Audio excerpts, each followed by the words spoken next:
Hi, what up, everybody? This your boy Pat, and welcome to the very first episode of Let's Have This Conversation, a series where I take today's topics from political to social life and give you a moderate point of view on it. A point of view that's rarely seen nowadays due to the intense tribalism mentality that is today's society, which is going to be the subject of our episode today. Alright, check it. I get called a fence sitter a lot because of my look on life nowadays. But it wasn't always like this. I was hugely left-wing growing up due to the way I was raised and what I experienced in life early. But as time went by and I reached my 20s, I slowly started shifting right because I started seeing hypocrisy.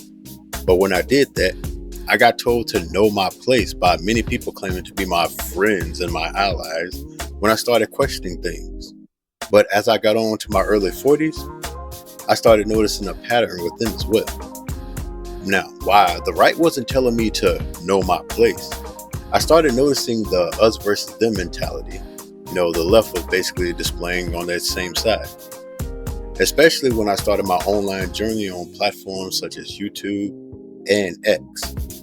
Now here I am, 47 years old, and after experiencing what it's like on both sides, I have seen both the good and bad side of both of them. So now when I add my input on a lot of topics, and I come at it from a moderate point of view, I end up pissing off both sides because I'm not 100% agreeing with either.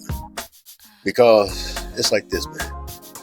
The moment I look at a massive, toxic, and deeply ingrained argument and refuse to show 100% loyalty to either argument, both see me as the enemy, and that's why they label me a fence sitter. If I point out the good side on one, the other side calls me a traitor. But if I point out the bad on that same side calls me a sellout. Why? Like I said, we live in an us versus them society nowadays, where picking a team and repeating a pre-packaged narrative is not only easy, but if you're lucky, you can make bank.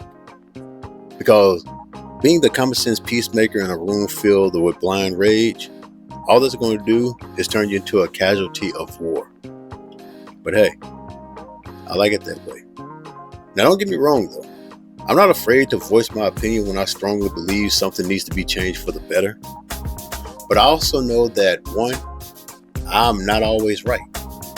2, I don't have all the right answers. And 3, when I'm proven wrong, I can admit that, and I'm willing to see things from the other's perspective if they have a stronger argument. That's my thing. I stand where I can see the entire game for what it truly is. Alright, so it's like this basically. I'm like an umpire. I'm not here to root for the home team or the away team. I'm here to call balls and strikes whenever I see them. I'm not here to be high and mighty. I'm not here to act like a know-it-all.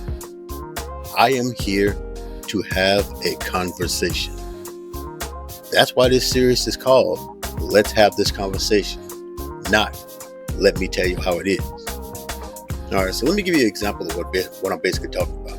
Alright, let's take 2 people from the trans community that are making a huge splash right now. Lily Tino and Blair White. See, in the fight for trans people to be civilly accepted into society, you have 2 sides.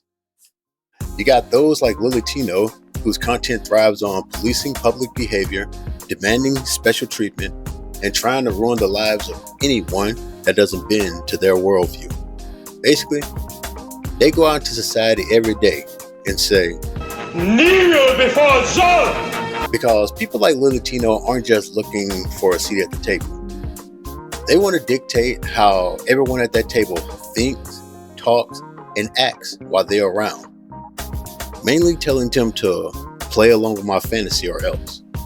Meanwhile, Blair White approaches the same society, yet instead of demanding the world to cater to her, she comes at it with a giant dose of personal accountability and a realist attitude.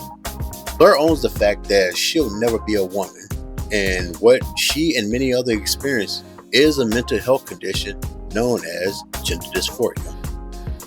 And unlike Lily Tino, she doesn't try to force society to bow down to the regime, which is why she gets much respect from me, even though the extreme conservatives treat her the same way as they do Lily Tino. That's what I'm bringing to the table in this whole entire thing right there.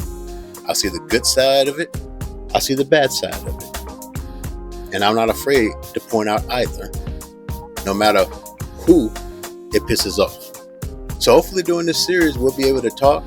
Hopefully we'll be able to see things from both perspectives and find a middle ground in this thing that are plaguing and tearing society apart. I look forward to talking to y'all. But until then, it's your boy Pat as always saying, until next time.